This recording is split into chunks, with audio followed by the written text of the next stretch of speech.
Ngayon po ay ipapatag muna po natin ng konti ang lupa.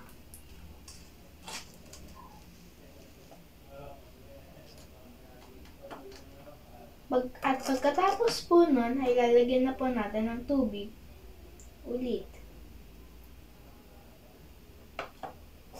Now, just mix. Ngayon po ay ilalagay natin ang, since maliliit po itong mga buto, ang kailangan natin ilagay ay 3 para kapag nagkamali po o kaya na ano po yung isa, meron pa pong 2 extra na pwede pong lumaki.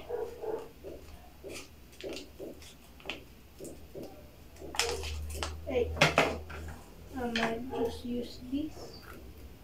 Ay, sorry. Oops. Okay, so now, ang gagawin naman po natin ay kukuha ng seeds. Ang gamit ko pang brand ng seeds ay ang Ramgo seeds na pechay. Oh my God. Ganito pala.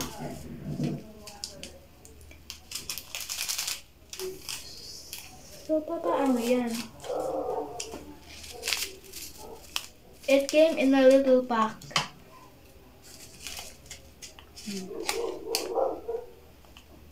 Wait lang, pinubos ko pa. Di ba po 3? Kasi maliit yung lalagyan. Oh, ba't binuhos mo na yan? Di naman. 3 lang. Maliit yung lalagyan eh. Pwede gawin ko ng 4. 4?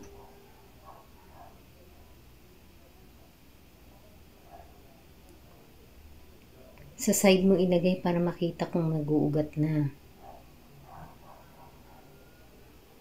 Ay, wait lang. Lagyan mo ng space sa gilid, doon mo ihulog yung buto.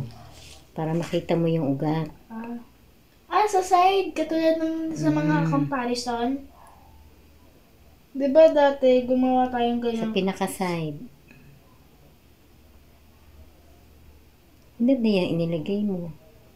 Nagtatry nga ako ihulog mo na sa side. But, dumikit. Huwag mo na i-ano. I'm just putting some in the side. Walang lupa kamay ko Lagay doon sa kulay blue. Sa kulay blue. Tatapon yan. Yan. Now, didiligan po natin ito. Nang dahan-dahan. Oops. Okay na po ba yan? Punuan mo na ng lupa. Ngayon, pupunaan pa natin siya ng konti na lang na lupa para maging perfecto ang amount ng lupa na kailangan po natin. Tapos, for the last time po, didiligan po ulit natin siya, pero light po.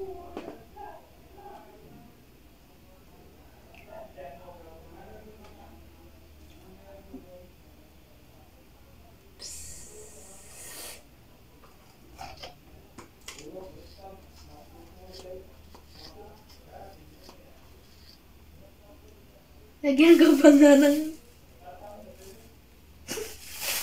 That was my face nung... yeah. Lagyan ko pang extra ng lupa kasi... Parang extra ba na buhos ko? Huwag mong isiksik, hindi makakagalaw yung ano. Huwag mo siksikin. Ihulog mo na, huwag mong siksikin. Nakalagay na yung buto.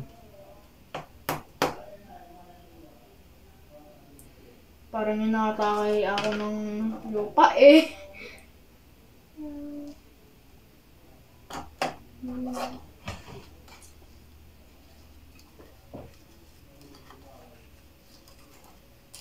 Naman yung soil slush.